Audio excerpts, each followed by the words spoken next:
Salut à tous et à toutes, c'est Bruno M de Paname. Et dimanche soir à 20h45, nos Olympiens affronteront le Stade Rennais sur la pelouse du Roazhon Park. Alors, pour la 26e journée de Ligue 1, notre OM est pour l'instant toujours deuxième avec 52 points à 8 points du Paris Saint-Germain qui recevra demain le FC Nantes. Alors là, c'est sûr, ça va être maintenant très compliqué de rattraper le Paris Saint-Germain. Ils sont quand même à 8 points. Et je pense pas que le Paris Saint-Germain fera un faux pas à domicile face aux Nantais, même si Nantes, ils ont quand même une équipe pas mal. Du coup, derrière nous, il y a l'AS Monaco qui est troisième avec 50 points, à égalité de Lens. Bon, ça se joue à la différence de but, au goal average. Alors, l'AS Monaco qui va se déplacer demain à 3. Le match qui va débuter à 13h, si je dis pas de bêtises. Et demain, on aura le droit aussi à un derby du Nord. Le RC Lens qui va recevoir le LOSC demain. Donc demain, il faudra espérer bien sûr une défaite des Lensois à domicile face à Lille et une défaite bien sûr de Monaco à 3 et bien sûr assurer la victoire à Rennes pour prendre de la distance face à ces deux équipes et les mettre bien sûr à 5 points. Et du coup, notre adversaire de dimanche soir, le Stade Rennais, est pour l'instant cinquième du classement avec 46 points. Ils sont à 6 points de nous. Donc, euh, donc si les Rennais gagnent dimanche soir, bah, ils seront qu'à 3 points de nous. Donc il faudra espérer, bien sûr, il faudra espérer une victoire dimanche soir parce que il y a quand même quatre équipes hein, qui luttent, qui peuvent lutter pour cette deuxième place. Après, c'est sûr que le LOSC, ils sont largués. Ils ont 44 points, donc pour eux, ça va être très très compliqué.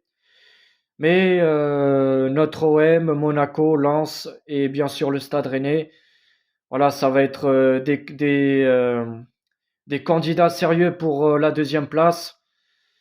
Bien sûr, après cette terrible désillusion où on n'oubliera pas facilement face à Annecy en quart de finale de Coupe de France, bah, pour sauver la saison, pour moi, il faudra impérativement finir deuxième pour avoir une qualification directe en Ligue des Champions.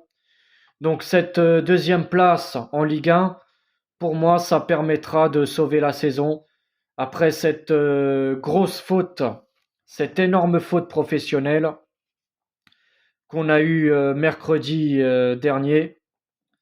Enfin, c'était, oui, mercredi dernier, où ça a été vraiment une énorme faute professionnelle. En plus, ce qui me fout le somme aussi, c'est que là, on laisse un boulevard à Lyon pour le titre en Coupe de France. J'espère de tout cœur que Nantes va la remporter encore une fois cette Coupe de France parce que c'est sûr que je préfère que ce soit encore une fois les Nantais qui la remportent que Lyon, ça c'est sûr. En tout cas, je vais vous donner les 5 derniers résultats des 5 dernières rencontres qu'il y a eu entre ces deux équipes.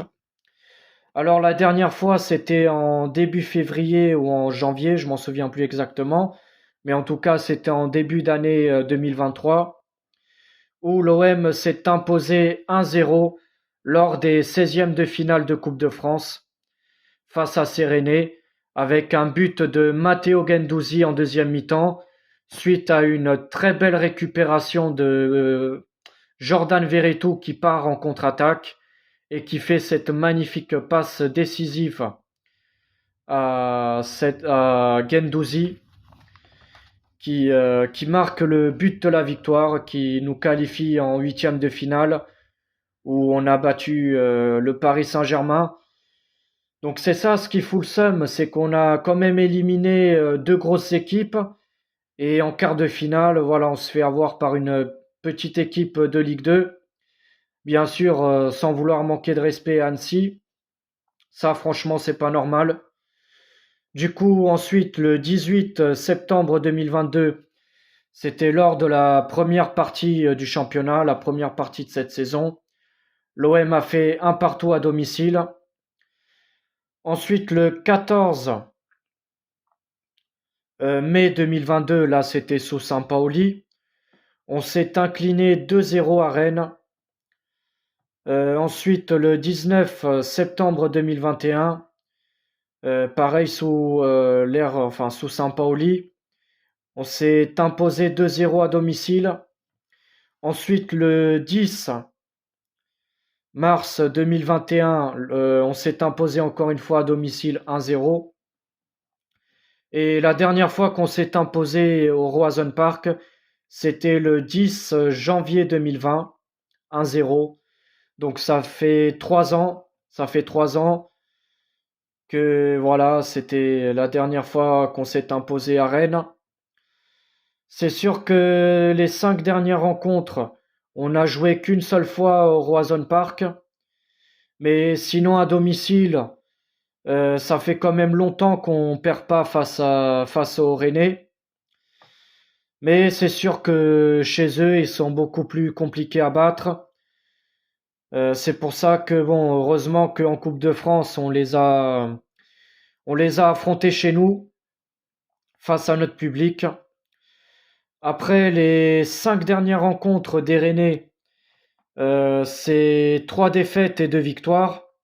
Bien sûr, je m'en souviens de cette terrible défaite, cette terrible élimination en Ligue Europa lors des barrages. Rennes qui s'est incliné 2-1 à l'extérieur face au Shakhtar. Et à domicile, ils ont réussi à renverser la situation.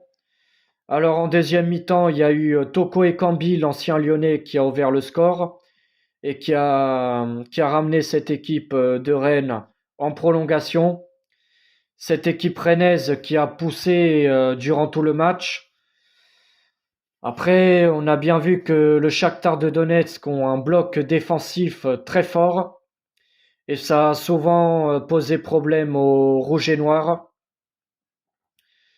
Et ensuite, le Stade Rennais qui a même fait le break et qui a marqué le but de la qualification en prolongation. Il me semble que c'est Gouiri qui a marqué le deuxième but. Enfin, je m'en souviens plus exactement. Mais il y a eu un terrible coup dur pour les Rennais, c'est bien sûr le but contre son camp du défenseur central. Le joueur ukrainien qui fait une frappe.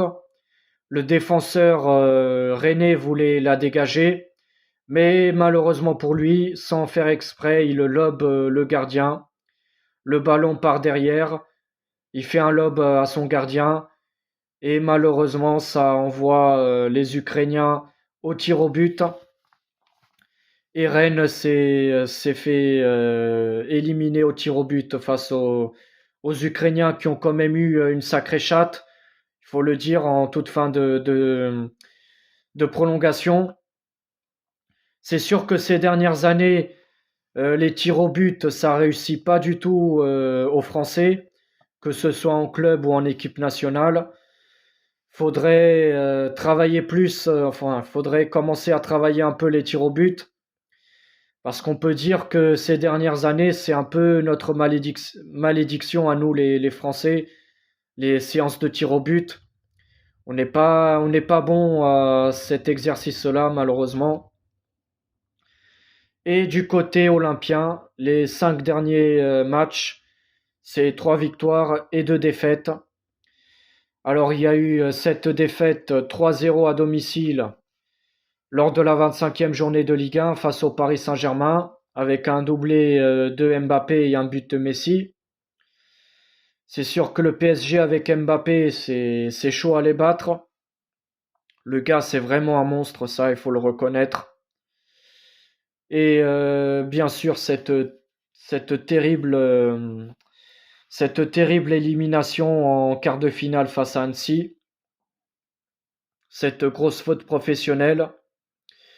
Donc, pour l'instant, l'OM a 2 défaites d'affilée, mais on espère que qu'ils vont pas refaire une mauvaise série comme ils l'ont fait à un moment donné durant cette saison. Du coup, les blessés, les joueurs qui seront indisponibles dimanche soir, il y aura du côté de Rennes Cheka, qui est blessé au ligament à la cheville, donc Cheka sera pas disponible. Il y aura aussi Terrier, qui a une lésion du ligament croisé antérieur. Et du côté olympien, eh ben, c'est Jordan Veretout qui sera pas disponible dimanche soir, qui a une blessure, enfin je sais pas exactement où, mais en tout cas voilà, il a une blessure. Et malheureusement, bah, normalement, Veretout ne sera pas disponible pour le match de la 26e journée au Roazhon Park face au Stade Rennais. En tout cas, bon, je vais vous donner quand même mon pronostic. Allez, j'ai envie d'y croire à une victoire de nos Olympiens et je dirais, allez, une victoire 1-0 de notre OM. En tout cas, il faudra vite fait se remettre. Et pour moi, finir deuxième du championnat, ça permettrait de sauver la saison. Parce que pour moi, l'objectif cette saison, c'était bien sûr de remporter la Coupe de France. Mais cet objectif a été raté. Et pour moi, si on veut sauver la saison, eh ben, il faudra finir deuxième du championnat.